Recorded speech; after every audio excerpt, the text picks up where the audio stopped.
ಪ್ರೀತಿ ದೇವಜನರೇ, ನಮ್ಮ ಕರ್ತನಾದ ಯೇಸು ಕ್ರಿಸ್ತನ ಅತ್ಯಧಿಕವಾದ ಕೃಪೆಯ ಸಮಾಧಾನವು ತಮಗೂ ತಮ್ಮ ಕುಟುಂಬದ ಪ್ರೇರೆಲ್ಲರಿಗೂ ಹೆಚ್ಚಾಗುಂಟಾಗಲಿ. ಹೃದಯಂಗಮ ಮಾತೆನ್ನುವ ಮುಂಜಾನೆ ವಾಕ್ಯದ ಅಂತ ಸರಣಿಯಲ್ಲಿ ಈ ತಿಂಗಳು ನಾವು ದೇವರು ನಮ್ಮ ಕೂಡ ಇದ್ದಾನೆಂಬ ವಿಷಯವನ್ನು ಆಧರಿಸಿ ದೇವರ ವಾಕ್ಯವನ್ನು ಧ್ಯಾನಿಸುತ್ತಿದ್ದೇವೆ. ಈ ದಿನ ನಾವು ಧ್ಯಾನಿಸುವಂಥ ದೇವರ ವಾಕ್ಯದ ಭಾಗ ಅಪೊಸ್ತಲರ ಕೃತ್ಯ 18ನೇ ಅಧ್ಯಾಯ 9 ಮತ್ತು 10 ವಚನಗಳು. ಅಪೊಸ್ತಲರ ಕೃತ್ಯ 18, 9 ಮತ್ತು 10 ವಚನಗಳು. ಇದಲ್ಲದೆ ಕರ್ತನು ರಾತ್ರಿ ಕಾಲದಲ್ಲಿ ಪೌಲನಿಗೆ ದರ್ಶನ ಕೊಟ್ಟು, ನೀನು ಹೆದರಬೇಡ, ಸುಮ್ಮನಿರದೆ ಮಾತಾಡುತ್ತಲೇ ಇರು, ನಾನೇ ನಿನ್ನೊಂದಿಗಿದ್ದೇನೆ, ಯಾರೂ ನಿನ್ನ ಮೇಲೆ ಬಿದ್ದು ಕೇಡು ಮಾಡುವುದಿಲ್ಲ, ಈ ಪಟ್ಟಣದಲ್ಲಿ ನನಗೆ ಬಹಳ ಮಂದಿ ಇದ್ದಾರೆ ಎಂದು ಹೇಳಿದನು. ಈ ವಾಕ್ಯವನ್ನು ಗ್ರಹಿಸೋದಕ್ಕೆ ನಾವು ಶಕ್ತರಾಗುವಂತೆ ದೇವರು ತಾನೇ ತನ್ನ ಆತ್ಮನ ಮೂಲಕ ನಮಗೆ ತನ್ನ ವಿಶೇಷವಾದ ಕೃಪೆಯನ್ನು ಒದಗಿಸಲಿ. ತನ್ನ ಆತ್ಮನ ಮೂಲಕ ಆತ ನಮಗೆ ಈ ವಾಕ್ಯವನ್ನು ಗ್ರಹಿಸೋದಕ್ಕೆ ನಾವು ಶಕ್ತರಾಗುವಂತೆ ದೇವರು ತಾನೇ ತನ್ನ ಆತ್ಮನ ಮೂಲಕ ನಮಗೆ ಹೆಚ್ಚಾದ ಗ್ರಹಿಕೆಯನ್ನು ಅನುಗ್ರಹಿಸಲಿ. ನಾವೀಗ ಓದಿದಂಥ ದೇವರ ವಾಕ್ಯದ ಭಾಗ ಇದು ಅಪೊಸ್ತಲರ ಕೃತ್ಯ 18ನೇ ಅಧ್ಯಾಯ. ಇಲ್ಲಿ ಪೌಲನು ತನ್ನ ಸೇವಾ ಪ್ರಯಾಣದಲ್ಲಿ ಕೊರಿಂಥ ಪಟ್ಟಣದಲ್ಲಿ ಅಥವಾ ಕೊರಿಂಥ ಪಟ್ಟಣದ ಆ ಭಾಗದಲ್ಲಿ ಇದ್ದಂಥ ಒಂದು ಸಂದರ್ಭವನ್ನು ಚರಿತ್ರೆಯಲ್ಲಿ ಮಾತನಾಡ್ತಾ ಇದೆ. ಇಲ್ಲಿ ಪೌಲ, ಸೀಲ ಮತ್ತು ತಿಮೋಥೆ ಅವನನ್ನು ಸೇರಿಕೊಂಡ ಮೇಲೆ ಆತನು ಅತ್ಯಾಸಕ್ತಿಯಿಂದ ಯೇಸುವೆ ಬರಬೇಕಾದ ಕ್ರಿಸ್ತನೆನ್ನುವಂಥನ್ನು ಆತನು ಸಾರ್ತಾನೆ. ಆದರೆ ಯಹೂದ್ಯರು ಆತನನ್ನು ವಿರೋಧಿಸ್ತಾರೆ, ಎದುರಿಸ್ತಾರೆ. ಆಗ ಪೌಲನು ತನ್ನ ವಸ್ತ್ರವನ್ನು ಜಾಡಿಸಿ ಆತನು ಆ ಸ್ಥಳದಿಂದ ಹೊರಟು ತಿರುಗಿ ಆತನು ಅಲ್ಲಿರುವಂಥ ಅನ್ಯ ಜನರ ಬಳಿ ಸುವಾರ್ತೆಯನ್ನು ಸಾರುವುದಕ್ಕಾಗಿ ತನ್ನನ್ನು ಒಪ್ಪಿಸಿಕೊಡ್ತಾನೆ. ಈಗ ಪೌಲನು ತನ್ನ ಸ್ಥಳವನ್ನು ಬದಲಾಯಿಸಿ ಅಲ್ಲಿದ್ದಂಥ ಒಬ್ಬ ದೇವರಿಗೆ ಭಯಪಡುವಂಥ ಒಬ್ಬ ಮನುಷ್ಯನ ಮನೆಗೆ ಹೋಗ್ತಾನೆ. ಆತನ ಹೆಸರು ಇಲ್ಲಿ ತೀತಯುಸ್ತ ಎಂಬುದಾಗಿ ಬರೆದಿದೆ. ಮತ್ತು ಆ ತೀತಯುಸ್ತನ ಮನೆ ಅಲ್ಲಿದ್ದಂಥ ಸಭಾಮಂದಿರದ ಅಧಿಕಾರಿಯ ಪಕ್ಕದ ಮನೆಯಾಗಿರ್ತದೆ. ಆ ಸಭಾಮಂದಿರದ ಅಧ್ಯಕ್ಷ ಸಹ ತನ್ನ ಮನೆಯವರೆಲ್ಲರ ಸಹಿತ, ಅವನ ಹೆಸರು ಕ್ರಿಸ್ಪ, ಅವರೆಲ್ಲರೂ ಯೇಸು ಕ್ರಿಸ್ತನನ್ನು ನಂಬಿ ದೀಕ್ಷಾಸ್ಥಾನ ತೆಗೆದುಕೊಳ್ತಾರೆ.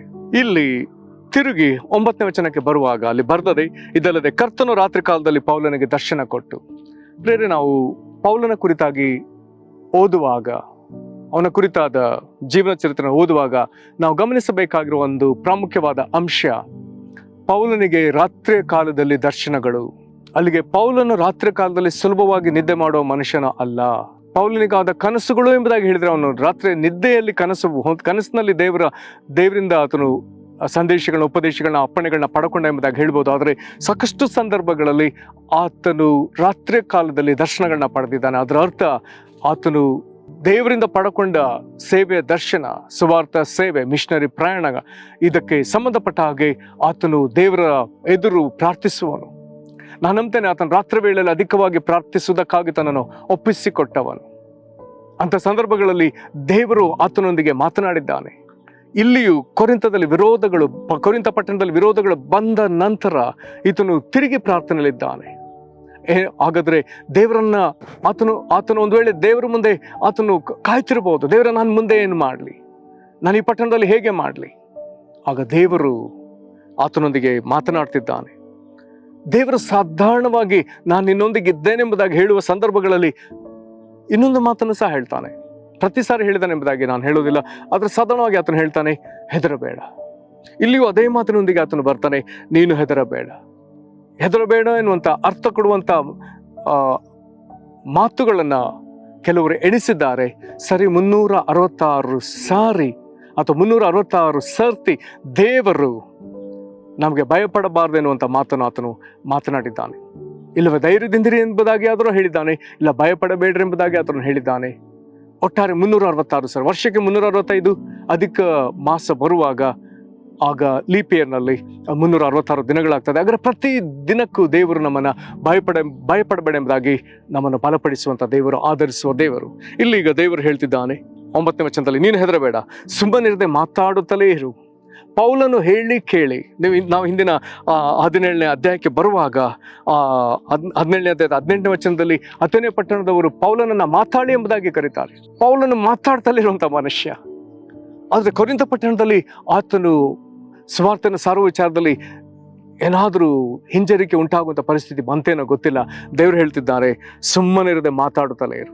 ಸ್ವಾರ್ಥಿಕರ ಬಾಯಿ ಮಾತಾಡುತ್ತಲೇ ಇರಲಿ ಎಂಬುದಾಗಿ ದೇವರು ಬಯಸ್ತಾನೆ. ವಾಕ್ಯ ಸಾರುವವರ ಬಾಯಿ ಮಾತನಾಡುತ್ತಲೇ ಇರಲಿ ಎಂಬುದಾಗಿ ದೇವರು ಬಯಸ್ತಾನೆ. ಪ್ರವಾದಿಸುವವರ ಬಾಯಿ ಪ್ರವಾದಿಸ್ತಲೇ ಇರಲೆಂಬುದಾಗಿ ದೇವರು ಬಯಸ್ತಾನೆ. ದೇವರ ಆತ್ಮ ಭರಿತರ ಬಾಯಿ ಮಾತನಾಡುತ್ತಲೇ ಇರಲೆಂಬುದಾಗಿ ದೇವರು ಬಯಸ್ತಾನೆ. ಪ್ರೇರೆ, ದಯಮಾಡಿ ನಿಮ್ಮ ಬಾಯಿಯನ್ನು ಪವಿತ್ರಾತ್ಮನಿಗೆ ಒಪ್ಪಿಸಿಕೊಡ್ರಿ. ಈ ಪ್ರಪಂಚದ ಮಾತುಗಳನ್ನು ಮಾತನಾಡೋದಕ್ಕೆ ಬಾಯಿ ತೆರೆದಿರುವವರೇ ದಯವಿಟ್ಟು ಪಶ್ಚಾತ್ತಾಪ ಪಟ್ಟು ದೇವರು ನಿಮಗೆ ಹೊಸ ಬಾಯನ್ನು ಕೊಡುವಂತೆ, ದೇವರ ಆತ್ಮನ ನುಡಿಗಳನ್ನು ಮಾತನಾಡುವಂತೆ, ದೇವರು ತನ್ನ ಹಸ್ತಸ್ಪರ್ಶದಿಂದ ತನ್ನ ನುಡಿಗಳನ್ನು ನಿಮ್ಮ ಬಾಯಲ್ಲಿ ಎರೆಮೀನಿಗೆ ಮಾಡಿದಂತೆ ಮಾಡುವಂತೆ, ಪವಿತ್ರಾತ್ಮ ಭರಿತನಾಗಿ ಪವಿತ್ರಾತ್ಮನು ನಮಗೆ ಕೊಡುವ ಶಕ್ತಿಯ ಪ್ರಕಾರ ನಾವು ನುಡಿಯುವಂತೆ ದಯಮಾಡಿ ದೇವಜನರ ನಿಮ್ಮ ಬಾಯಿಗಳನ್ನ ಒಪ್ಪಿಸಿಕೊಡ್ರಿ. ಇದು ಅವಶ್ಯವಿದೆ. ಹೀಗೆ ಒಪ್ಪಿಸಿಕೊಟ್ಟ ಪೌಲನಿಗೆ ದೇವರು ಹೇಳ್ತಿದ್ದಾನೆ, ಸುಮ್ಮನಿರದೆ ಮಾತಾಡುತ್ತಲೇ ಇರು. ಈಗ ದೇವರು ಹೇಳ್ತಿದ್ದಾನೆ, ನಾನೇ ನಿನ್ನೊಂದಿಗಿದ್ದೇನೆ. ದೇವರಾತ್ಮ ಭರಿತರಾಗಿ ಮಾತನಾಡುವಂತ ಜನರೊಂದಿಗೆ ದೇವರು ನಾನಿದ್ದೇನೆ ಎಂಬುದಾಗಿ ಹೇಳ್ತಿದ್ದಾನಲ್ಲ. ಮುಂದೆ ಹೇಳ್ತಿದ್ದಾನೆ, ಯಾರು ನಿನ್ನ ಮೇಲೆ ಬಿದ್ದು ಕೇಡು ಮಾಡುವುದಿಲ್ಲ. ಈ ಪಟ್ಟಣದಲ್ಲಿ ಯಾರು ನಿನ್ನ ಮೇಲೆ ಬಿದ್ದು ಕೇಡು ಮಾಡುವುದಿಲ್ಲ. ಹಾಗಾದರೆ ದೇವರು ಈತನಿಗೆ ಕಾವಲಾಗಿ ನಿಂತಿದ್ದಾನೆ. ಪ್ರೇರೆ, ಹಾಗಾದರೆ ವಾಕ್ಯ ಸಾರುವಂತ ನಮಗೆ ಇಂಥ ಹೆದರಿಕೆಗಳು ಬರುವಾಗ ಈ ವಾಕ್ಯಗಳಿಂದ ನಮಗೂ ಉತ್ತೇಜನವಾಗಲಿ, ನಮಗೂ ಧೈರ್ಯ ಉಂಟಾಗಲಿ. ಯಾರು ನಮ್ಮ ಮೇಲೆ ಬಿದ್ದು ಕೇಡು ಮಾಡದ ಹಾಗೆ ನಮ್ಮನ್ನು ಕಾಯುವಂತ ದೇವರು ನಮಗಿದ್ದಾನೆ. ಮತ್ತು ಬರ್ದದೆ, ಮತ್ತು ದೇವರು ತನ್ನದನ್ನ ಈಗ ಹೇಳಿಕೊಳ್ತಿದ್ದಾನೆ, ಈ ಪಟ್ಟಣದಲ್ಲಿ ನನಗೆ ಬಹಳ ಮಂದಿ ಇದ್ದಾರೆ.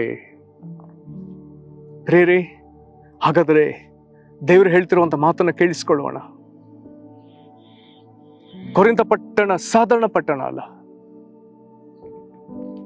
ನಾವು ಈ ವಾಕ್ಯದಲ್ಲಿ ಚರಿತ್ರೆಯಲ್ಲಿ ಗಮನಿಸಿದ್ರೆ ಅನೇಕ ವಿಧದ ಅನೈತಿಕ ಜೀವಿತ ಈ ಪಟ್ಟಣದಲ್ಲಿದೆ. ಕೇಳಿಸಿಕೊಳ್ಳುವುದಕ್ಕೆ ಕಷ್ಟವಾಗುವಂತ ಪಾಪದ ಜೀವಿತ ಈ ಪಟ್ಟಣದಲ್ಲಿದೆ. ಆದ್ರೆ ದೇವರಿಗೆ ಸ್ತೋತ್ರ, ಅಂಥವರೊಳಗಿಂದ ದೇವರು ತನಗಾಗಿ ಜನರನ್ನ ತನಗಾಗಿ ಆತನು ಆರಿಸಿಕೊಳ್ಳುವನಾಗಿದ್ದಾನೆ. ಜನರು ದ್ರೋಹಿಗಳಾಗಿದ್ದರು, ಜನರು ಪಾಪ ಮಾಡುವವರಾಗಿದ್ದರು. ದೇವರು ಹೇಳ್ತಾನೆ, ಈ ಪಟ್ಟಣದಲ್ಲಿ ನನಗೆ ಬಹಳ ಮಂದಿ ಇದ್ದಾರೆ. ಅನೈತಿಕ ಜೀವಿಸ್ತಿರುವಂತ ಜನರು ಅವರು ನನ್ನವರಾಗಿದ್ದಾರೆ. ಆದುದರಿಂದ ನೀನು ನನ್ನ ನೀತಿಯನ್ನು ಮಾತನಾಡು, ನಾನು ಅವ್ರನ್ನ ತಿರುಗಿಸಿ ನನ್ನ ಕಡೆಗೆ ನಾನು ಎಳಕೊಳ್ತೇನೆ. ಪ್ರೇರೆ, ಈ ದಿನವೂ ಪಾಪದಲ್ಲಿ ಬಿದ್ದ ಅನೇಕ ಜನರು ಅವರು ದೇವ ಜನರು, ಆದರೆ ಅವರ ಕಿವಿಗೆ ದೇವರ ಸುವಾರ್ತೆ, ಕ್ರಿಸ್ತನ ಸುವಾರ್ತೆ, ದೇವರ ನೀತಿಯ ನುಡಿಗಳು, ಪವಿತ್ರಾತ್ಮನ ನುಡಿಗಳು ಅವರ ಕಿವಿಗೆ ಬೀಳಬೇಕಾಗಿದೆ. ಹಾಗಾಗಿ ದೇವರು ಸುವಾರ್ತಿಕರನ್ನು ಮಾತನಾಡುತ್ತಲೇ ಎಂಬುದಾಗಿ ಹೇಳ್ತಿದ್ದಾನೆ. ಕಾರಣ, ಕರ್ತನಿಗೆ ಬೇಕಾದ ಜನರು ಕರ್ತನಿಗೆ ಸಂಪಾದನೆ ಆಗಲೇಬೇಕು.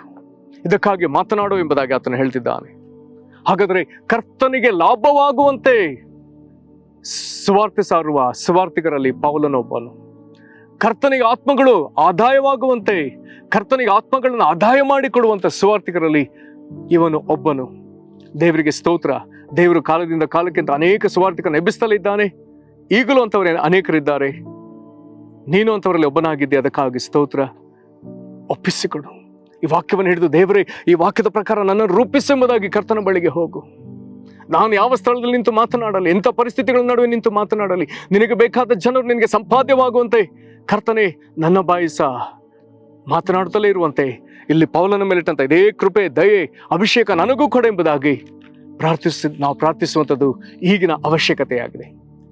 ಸುತ್ತಲೂ ರಾಜಕೀಯ ಬದಲಾವಣೆಗಳು, ಸುತ್ತಲ ದೇಶದ ನಾನಾ ವಿದ್ಯಮಾನಗಳ ನಡುವೆ ಜನರಿಗೆ ದೇವರು ಬೇಕಾಗಿದ್ದಾರೆ.